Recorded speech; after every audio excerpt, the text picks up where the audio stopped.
Yeah, it just shows when he's in love with the game, when he's mentally in a good place. He is a world-class player. I mean, he still is. He's shown that tonight.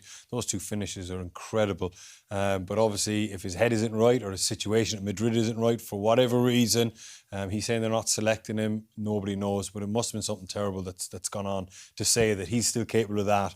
And he's played that little whatever has gone on with Madrid, and it's it's a whole thing with the media and the press over there. There's a big story this morning. Marca, which is the big Madrid newspaper, it's kind of the in-house Real Madrid paper that certainly publishes the Real line, ran a story this morning which described Bale as the Welsh parasite, sucking money out of Real Madrid over the last few years. This is after the first goal.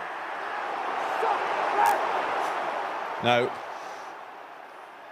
wasn't entirely clear, but I think he's saying "suck that," and just to clarify, in reference to the story there, absolutely incensed by that. After the game, he said, "It's disgusting. They should be ashamed of themselves."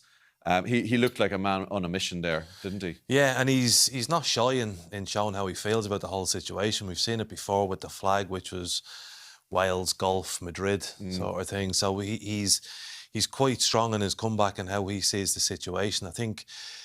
I mean, there's no repair in the situation there. They clearly feel in Madrid that he has been malingering, that he hasn't been always been injured, and that he's just taken them massive money out of the club. Look, Rich, there's two sides to every story. Every footballer that has a gripe with a football club, will feel that the club has wronged him as well. So maybe we'll find out in years to come if he does a book or when he finally leaves Madrid. But something atrocious must have happened for him to have that much ill will towards the Spanish press and the club as well, because not just the flag.